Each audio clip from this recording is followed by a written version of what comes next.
वेद व्यास जी स्कंद पुराण में कुछ ऐसी चीज़ों का वर्णन करते हैं जो खाटू धाम के मंदिर में या दर्शन में आवश्यक है। जैसे कि श्याम कुंड का मैंने कल आपको बताया था कि श्याम कुंड में स्नान करना अनिवार्य है। बाबा श्याम को पवित्रता और स्वच्छता से बड़ा प्रेम है, तो सबसे पहले कोई भक्त जब उनके धाम जाता है तो श्याम कुंड में आचमन करता है या स्नान करता है।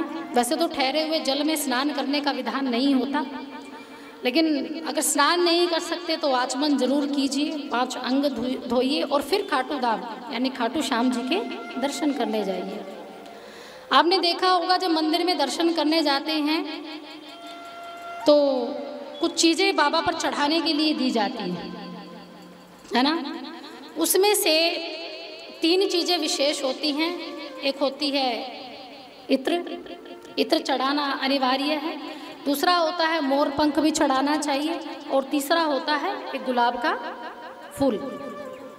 चढ़ाया होगा, कोई गया होगा तो बाबा के दर्शन करने। अब बात आती है इत्र की। इत्र बाबा पर क्यों चढ़ाया जाता है? इत्र बनता है फूलों से, और फूलों को आपने देखा होगा कि हमेशा वो एक दूसरे से संबंधित होते हैं, यानी लताओं से और टहनियों से जुड़े हुए होते हैं, यानी वो बिल्कुल अकेले नहीं होते। कोई भी फूल होता है यानी जो उसकी लता होती है या टहनी होती है तो वो एक मेन वृक्ष से यानी पौधे से जुड़ी हुई होती है। ऐसा ही होता है कि नहीं? और दूसरा, फूलों में क्या होती है? महक होती है। ये संकेत है कि परिवार और गृहस्थ इस प्रकार संगठित रहना चाहिए जैसे वृक्ष रहता है। बाबा की कृपा सबसे ज़्यादा उन पर होती है जिनका परिवार संगठित होता है। जिनका परिवार तितर बितर होता है, अलग होता है, वहाँ बाबा कभी निवास नहीं करते। पहला कारण ये है। दूसरा है पुष्प में महक होती है, यानी उसमें खुशबू होती है, और जिस पुष्प में खुशबू है जो सबसे ज़्यादा पूजा जाता है वो है गुलाब का फूल, जो सबको अच्छा लगता है। और ऐसी बात नहीं है कि गुलाब का ही फूल, लेकिन समय समय अनुसार, विधि के अनुसार भगवान को अलग अलग इत्र चढ़ाए जाते हैं। इसका स्कंद पुराण में वर्णन भी किया गया है कि किसको कौन सा इत्र चढ़ाया जाता है। जिसको लक्ष्मी की प्राप्ति हो, जो लक्ष्मी को चाहता हो, उसे मोगरे का इत्र चढ़ाना चाहिए। किसका इत्र चढ़ाना चाहिए? मोगरे का। मोगरा कैसा होता है? सफ़ेद रंग का। बांके बिहारी जो गया है, बांके बिहारी जी को मोगरा बड़ा पसंद है, क्योंकि मोगरे से लक्ष्मी मिलती है, और बिहारी जी की क्या है? लक्ष्मी, यानी विष्णु भगवान की क्या है? तो सबसे ज़्यादा जो बिहारी जी का श्रृंगार होता है वो मोगरे से ही होता है। दूसरा है वंश वृद्धि। किसी को संतान की प्राप्ति चाहिए या अपने वंश को आगे बढ़ाना है, या फिर संतान अवरुद्ध हो रही है, तो उसको चंदन का इत्र बाबा को अर्पित करना चाहिए। मन में ये भाव लेकर करना चाहिए कि बाबा आप मेरी ये अर्जी, ये अरदास, ये इत्र स्वीकार करो और मेरी बहू को या मेरे घर में एक संतान को जन्म दो। तीसरा है जिसको शारीरिक समस्या होती है, इसको शरीर में कोई दिक्कत है, परेशानी है, तो उसे गुलाब और केसर दोनों को मिलाकर इत्र चढ़ाना चाहिए। दोनों को मिलाकर इत्र चढ़ाना चाहिए, और उससे आपके जो शरीर का कष्ट है वो धीरे धीरे, ये एक बार नहीं होगा। कहीं आप ये सोचें कि एक बार चढ़ाने के बाद काम खत्म। आप जब भी जाएं तो ये मन में विचार करके पहले ही जाए कि किस लिए हम जा रहे हैं और कौन सा इत्र हम चढ़ाएं। तो इत्र चढ़ाया जाता है, और जैसे ही आप इत्र चढ़ाते हैं तो बाबा वैसे ही आपके जीवन को महकाने का काम करते हैं। जैसे फूल महकता है, जैसे वो खिलता है, वैसा ही हमारा परिवार भी खिलने लगता है, वो भी सुगंध से भरपूर हो जाता है। इसलिए इत्र प्रभु को प्यारा है। तो आइए एक बार बाबा श्याम को भजन के माध्यम से इत्र चढ़ाते हैं। बड़ा प्यारा सा भाव है एक भक्त का कि वो बाबा को इत्र चढ़ा रहा है। बोलिए श्याम प्यारे की जय हो।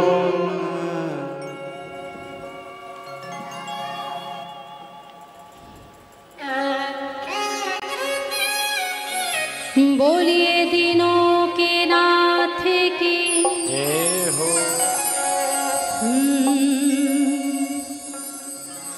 केसरिया इतर बाबा पे छिड़को जी, केसरिया इतर बाबा पे छिड़को जी, बाबा के बागान केसरिया रंग द्यो जी। तो मन के भाव से, कल्पना से बाबा को इत्र चढ़ाते हुए आइए समर्पण का भाव प्रदान करते हैं।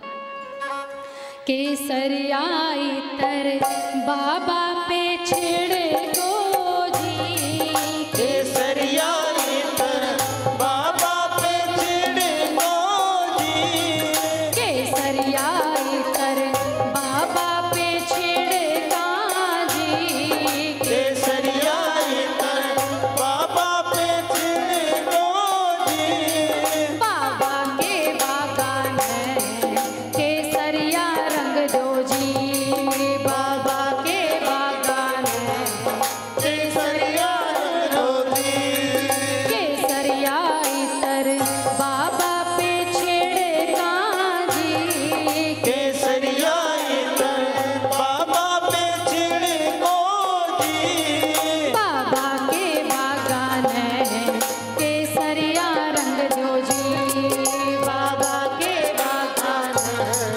केसरिया रंग दो जी।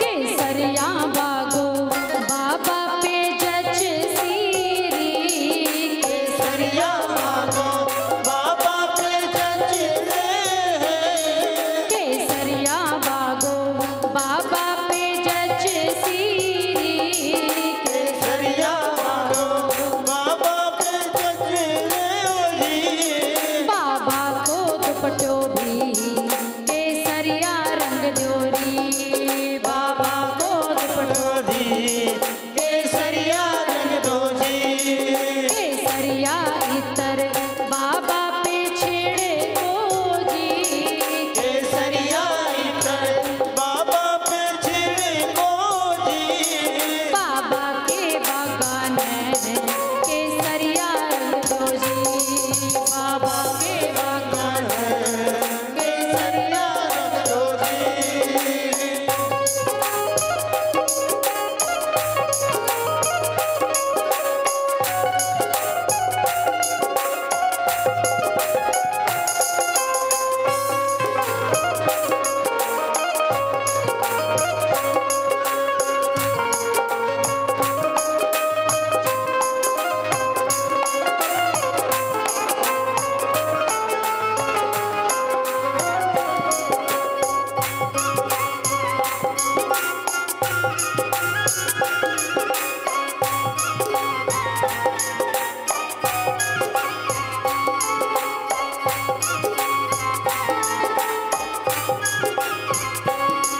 घिस घिस कर चंदन गाला पे मल सांसी, घिस घिस कर चंदन लाला पे मल दासी, घिस घिस के चंदन गाला पे मल शाजी,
बोले श्याम प्यारे की जय हो।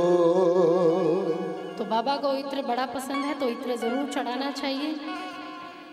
और दूसरा है मोर छड़ी, यानी कि